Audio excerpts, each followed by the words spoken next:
విజయం పవన్ కళ్యాణ్ గారు, చంద్రబాబు గారు, మోడీ గారి మీద ప్రజలకున్న నమ్మకానికి నిదర్శనం. ఈ విజయం ఈ రాష్ట్రానికి ఎంతో అవసరం, ఎంతో మేలు చేస్తుందని భావిస్తున్నాం. ఎందుకంటే అగ్రగామిగా ఉండే ఆంధ్రప్రదేశ్ అన్ని రంగాల్లోనూ వెనకబడిపోయింది.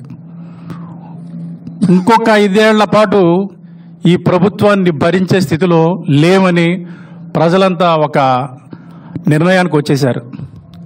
దానికి నిదర్శనమే సునామీ లాంటి ఈ ఫలితాలు. సునామీ ఎలా వస్తుంది మనందరికీ తెలుసు. ముందు భూకంపం, ఆ తర్వాత సముద్రపు అలలు ఎలా ముంచేస్తాయో. గత నెల 13వ తారీఖున జరిగిన పోలింగ్ కూడా భూకంపం నాటితే 81.66% ఓటింగ్ నమోదైందంటే ఈ రాష్ట్ర ప్రభుత్వం మీద ఎంత వ్యతిరేకత ఉందో అర్థమవుతుంది. ఆ రోజు ఓటింగ్ సరళిని విశ్లేషిస్తే ఊర్లకు ఎక్కడెక్కడో ఉంటున్న వాళ్ళు, ఆంధ్రప్రదేశ్ నుంచి వెళ్ళి బ్రతుకు తెరుగు కోసం ఎక్కడెక్కడో ఉద్యోగాలు చేస్తున్న వాళ్ళు, వ్యాపారాలు చేస్తున్న వాళ్ళు స్వచ్ఛందంగా తరలి వచ్చి ఈ ప్రభుత్వాన్ని సాగనంపాలి అని ఓటింగ్ చేశారు. రాత్రి 10-11 గంటల వరకు ఓటింగ్ సాగిందంటే దానికి ప్రభుత్వం మీద ఉన్న వ్యతిరేకతే నిదర్శనం. యాంటీ ఇన్కంబెన్సీ అంత లేకపోతే అంత శాతం ఓటింగ్ నమోదు కాదు.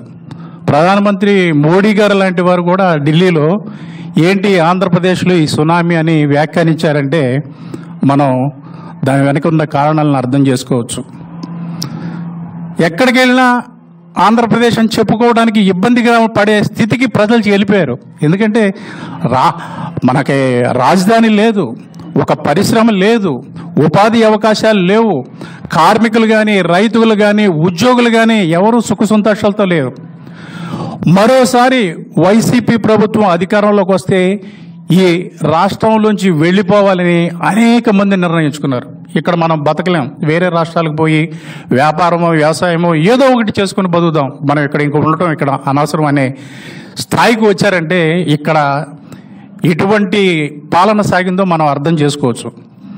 ముఖ్యంగా ఈ అవినీతి ప్రభుత్వం మీద జనసేన అధినేత శ్రీ పవన్ కళ్యాణ్ గారు జరిపిన పోరాటం మీ అందరికీ తెలిసింది.